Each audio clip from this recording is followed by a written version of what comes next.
अस्सलाम वालेकुम। हमसे सवाल पूछा गया है कि चारों सलासिल में कुछ ना कुछ असबाक हैं, कुछ ज़िक्र अज़कार हैं। तो जबकि आपका जो तरीका ये अलग है, हटकर है, और आप 50 सवालों के जवाब भी दे दें। पहली बात तो समझ लीजिए कि ये तरीका मेरा अपना है ही नहीं है। वो जो दूसरे सलासिल में तरीक़ाकार हैं, उनका एक मखसूस पैटर्न था जो मास्टर्स थे इनके, वो अपनी निगरानी में करवाते थे। 15 से 16 साल अपनी निगरानी में मरीज़ को रखते थे और फिर उसको वो सही तलीमात देते थे, हर वक्त जज करते रहते थे। अभी क्या हुआ कि उनकी तलीमात जब आगे आई तो ना उस मुकाम पे पहुंचा, ना किसी ने हकीकत ली, बस अपनी अटकल से उसको जो भी बनाना बना दिया। तो फिर क्या होना था बताइए मुझे? वो चीज़ रहती नहीं ना है। तो ये जो मेरा तरीकाकार है, ये बेसिकली मेरा तरीकाकार है ही नहीं। ये तो अल्लाह पाक का हुक्म है आपको। सूरत ज़ारियात आयत नंबर 21 में, वफ़ी अनफुसिकुम अफला तुबसिरून, खुद तुम्हारे अंदर तुम देखते क्यों नहीं। बेसिकली जब हम अपने अंदर देखते हैं, हम कोई शक्ल नहीं बनाते। और इसमें जो मैंने मसाज का, टच का, लम्स फील करने का मुराकबा आपको बताया है, उसमें भी आप देखें कोई शक्ल नहीं बना रहे। वो सिर्फ आपको समझाने के लिए आपकी आंखें बंद हैं, लेकिन आप में अवेयरनेस है, अवेयरनेस आपकी ख़त्म नहीं हुई। वो जो चीज़ आपको महसूस करवा रही है वो आपका लतीफ़ा सर्री है या तीसरी आंख है। कुछ लोग कह सकते हैं जी ये तो हमारा दिमाग महसूस कर रहा है, तो दिमाग में भी तो कोई एनर्जी चल रही है ना। मरे हुए बंदे का दिमाग होता है, उसको क्या महसूस होता है? क्या वो टच कर सकता है? क्या वो लम्स फील करता है? तो इसमें जब आप आंखें बंद करते हैं और अपने दायां हाथ बाएं कंधे पर रखकर आगे मसाज करते हैं, उस मसाज को, उस लम्स को, उस टच को फील करते हैं, तो बेसिकली आप वहां पे मौजूद उस एनर्जी को फील कर रहे हैं जो उस बाजू में चल रही है। इसी तरीके से आप बाएं बाजू में करते हैं, सर में करते हैं, चेहरे के ऊपर करते हैं, गर्दन में, सीने में, पेट में, दोनों टांगों पर करते हैं।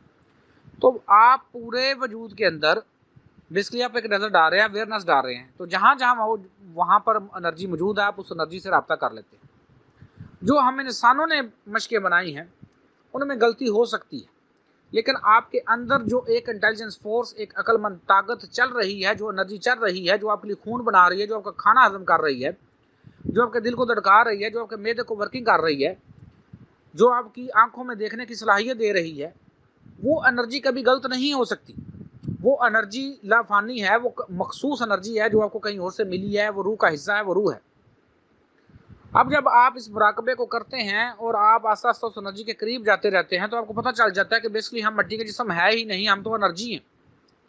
हम तो एक मखसूस ताकत हैं, हम एक रूह है, हम एक रोशनी का जिस्म है। जब आप मिट्टी के जिस्म से फिर अपने उस रोशनी के जिस्म को अलग करते हैं, तो फिर रोशनी के जिस्म को, एनर्जी को, रूह को ख्याल आता है कि अब मैं अपने मेन सोर्स की तरफ जाऊं कि बेसिकली मेरा क्रिएटर कौन है, मैं कहाँ से पैदा की गई हूँ, मैं हूँ क्या।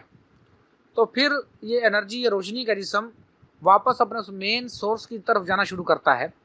तो जो मेन सोर्स है, जिसे अल्लाह पाक ने सूरत स्वाद आयत नंबर 71, 72, 73 में वाज़ेह तौर पर लिखा है, व नफ़ख्तु फ़ीही मिन रूही, अब डाल दूँ इसमें अपनी रूह।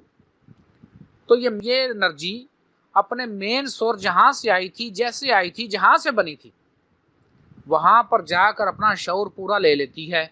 इसको समझ आ जाती है कि बेसिकली ये एनर्जी का क्रिएटर कौन है, ये एनर्जी बनी कैसे, ये वर्किंग कैसे करती है। उसके बाद ये एनर्जी दोबारा रोशनी का जिस्म वापस आपके मिट्टी के जिस्म में आता है, लेकिन अब इसको सारा पता लग चुका होता है। इसी का नाम इरफान खुदी है। अब जब ये वापस अपने इस मिट्टी के जिस्म में आ जाता है, रोशनी का जिस्म, तो ये इरफान खुदी का जाम पी चुका होता है, इसको सारी समझ आ चुकी होती है, सारा इसको पता लग चुका होता है। अब ये फाइनल हो गया इसको, तो इसी का नाम इरफान खुदी है। तो अब जो 50 सवालों के जवाब जो लिखने वाली बात है, वो इंशाल्लाह हम किताब के तीसरे एडिशन में शाया करेंगे। बेसिकली ये सवाल सातों आलमीन से है। जो शख्स भी सातों आलमीन में गया है, जिसका मुकाम खुद तक जो इंसान पहुंचा है, उसको ये 50 के 50 सवालों के जवाब आते हैं। जैसे अगर अभी आपसे पूछा जाए 2 जमा 2, आप फ़ौरन कहेंगे 4।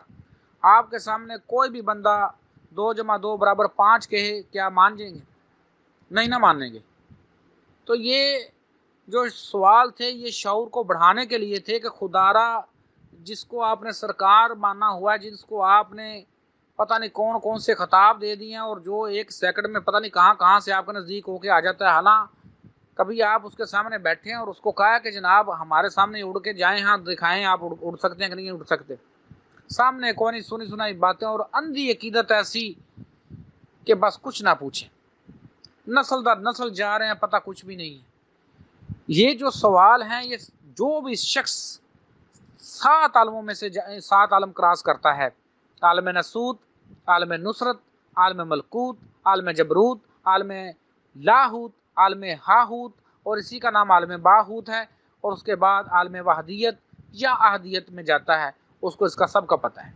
यहाँ पे क्या हुआ है कि अक्सर लोगों ने तो एक आलम के 2 नाम रख लिए कि बस हमारी जान छूट जाए किसी तरह से, और बस लोग लगे हुए हैं। कभी किसी ने नहीं पूछा जनाब या अहदियत और वहदियत मुकाम में फ़र्क क्या है, या मुकाम हाहूत और मुकाम बाहूत में क्या फ़र्क है।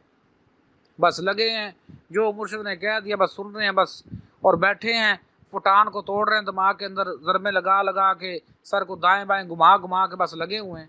और फिर हमें बड़ा कुछ नज़र आ गया, और कुछ लोग कहते हैं हमें बड़ा जी वो दरबार नज़र आ गया। हालांकि जब उनसे पूछा जाए, पूछेंगे, सोचिए, आपको जो कैफियत बताएंगे वो किसी ईंटों के दरबार की बताएंगे, और ईंटें जो हैं ये सिर्फ आलम नसूत में है, आलम मलकूत और आलम जबरूत में थोड़ी ऐसी ईंटें हैं।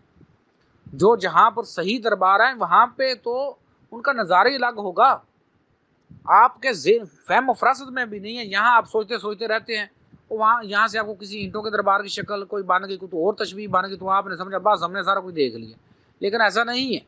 वो जब इंसान उन आलमों में जाता है तो उसको सही तौर पर देखता है कि ये ऐसे है, ये चीज़ ऐसे है। वहाँ पे कहीं पर रोशनियों की चीज़ें बनी हैं, कहीं नूर की चीज़ें बनी हुई हैं। तो नूर का दरबार की आपका बताया मुझे, जिनमें आपने, आप में से जिन्होंने काफ़ी कुछ देखा है, तो बताइए जी, ये जो दरबार नूर के बने उनकी माहियत का फीद क्या है जी, बताइए मुझे। अभी तो जनाब सुल्तान बाबू का एक शेर है, लू लू दे मुड लख लख चश्मे, एक खोलना एक कज्जा हूँ। बताइए जी कौन से वो चश्मे हैं, कहाँ वो चश्मे हैं जो लू लू के मुड लख लख है, लख लख चश्मे क्या है वो बताइए मुझे। बड़ा माशाल्लाह अक्सर लोगों के पास इल्म है, तो बताइए जी मुझे वो कौन से चश्मे हैं, उन चश्मों की क्या माहियत है। कभी पूछा है, कभी किसी पूछा जनाब ये क्या है चश्मे। प्रॉब्लम तो ये है कि हमने तो जो तवीज़ देता रहा ऐसे उल्ट पुल्ट, ये नार के साथ बांध, तो ये ऊपर बांध, तो ये नीचे बांध, तो हम तो जनाब उसको भी कहते हैं बस तू सानू आ कागज़ 2-4 लफ्ज़ लेते ना, तू तो कलंदर तो थल्ले है ही कोई ना। बस ऐसी लगी है सारी कौम, अक्सर ये तो हमारी ऐसी लगी हुई है। तो समझा करें, सोचा करें। ये 50 सवाल आपका शऊर बढ़ाने के लिए थे, क्योंकि अक्सरियत ने तो कभी वो तो सवाल पूछना ही नहीं ना। तो जो मास्टर होता है उसको सामने आना पड़ता है, उसको कहता है कि यार शायद तुम्हारी सलाह हो जाए, तो तुम ये जो उल्ट पुल्ट सरकारें बनाई उनसे पूछ लो, अगर नहीं आते तो खुदा का नाम है फिर सीधी तरफ आओ, ताकि तुमको इल्म मिले, तुम्हारी नस्लें सिमर जाएँ, तुम्हारा शऊर बढ़ जाए, तुम अरफान खुदी का जाम पी लो। इसके लिए मास्टर जो है वो कोशिश कर रहा होता है। तो हम इन सवालों के जवाब देंगे, लेकिन किताब के 3rd एडिशन में ये जो सवालात हैं, हर सवाल का जवाब 1 से 2 पेजेस पर बनता है तफसीलन। तो हम 3rd एडिशन में इसको शाया करेंगे, और 3rd एडिशन 200-250 सफ़े से ऊपर बन जाएगा। तो पहले तो बात यह है कि हमारे पास इतना सरमाया होना चाहिए कि हम इस किताब का 3रा एडिशन शाया कर सकें। तो अगर अल्लाह ने तौफीक दी तो इसका 3रा एडिशन शाया कर देंगे, नहीं तो फिर मेरी जो औलाद है, जो मेरे बेटे हैं, उसको ज़रूर शाया करेंगे इंशाल्लाह इस एडिशन को। उम्मीद है कि अल्लाह पाक हम पर रहम और करम करेगा अपना। उम्मीद है भाई को जवाब मिल गया होगा, अगर नहीं मिला तो भाई दोबारा पूछ सकते हैं। दोबारा समझ लीजिए, ये तरीकाकार मेरा नहीं है, ये अल्लाह पाक का हुक्म है अपने अंदर देखना। जैसे जैसे आप अपने अंदर देखते हैं, रिलैक्स होते जाते हैं, तो आप हकीकी तौर पर उस एनर्जी को, उस रूह को, उस रोशनी के जिस्म को देख लेते हैं, समझ लेते हैं, जो इस मट्टी के जिस्म को चला रहा है। तो बाकी जो वज़ाइफ हैं वो तरीक़ाकार उस वक़्त सही होते हैं जब वो मास्टर्स की निगरानी में किए जाते थे। बाद में जब अभी किसी के पास टाइम है कुछ 6 महीने अब कहीं पर रह सके, क्या किसी बंदे के पास टाइम है कुछ 6 महीने अपने पास रख सके। वो जो पहले वलीउल्लाह होते थे वो तो उन्होंने झुग्गियाँ लगाई होती थी, टेंट से लगाए होते थे, वहाँ वो बैठे होते थे, लोग आ रहे होते थे, खाना पक रहा होता था, काम कर रहे होते थे, तो मशक़ें हो रही होती थी, वो दुरुस्त गलतियाँ होती थी, जहाँ पे गलती होती थी उसको दुरुस्त करवा लेते थे। तो अभी किसी के पास टाइम है, यहाँ पे तो बस घरों में बैठे हैं, जो हो गया होगा, नहीं हुआ तो नहीं सी। अब जो कहीं पे ज़रब लगानी थी, उस ज़रब का कोई मखसूस मुकाम था, वो एक मखसूस फ्रीक्वेंसी थी जिसको वो मुर्शिद अपनी निगरानी में करवाते थे। तो आगे जब इल्म हुआ और गद्दी दर गद्दी, अक्सर जगहों पर गद्दी दर गद्दी काम चलता गया, तो अक्सर जगहों पर गद्दियाँ खाली होने के बावजूद भी लोगों ने कहा ना जना, बेशक आपकी जनाब गद्दी खाली है, लेकिन हमने तो जनाब आपसे सारा कुछ लेना है। और फिर जनाब यकीन करें, को बात करें तो ऐसे लड़ने मरने को तैयार हो जाते। तो क्या बंदा कर सकता है। खैर, हमारा काम तो सलाह करना है, सलाह के लिए हम मैसेज कर देते हैं, किसी का मानना ना मानना हक है। उम्मीद है भाई को जवाब मिल गया होगा। एग्री होना डिसएग्री होना आपका हक है, नहीं समझते दोबारा पूछ सकते हैं।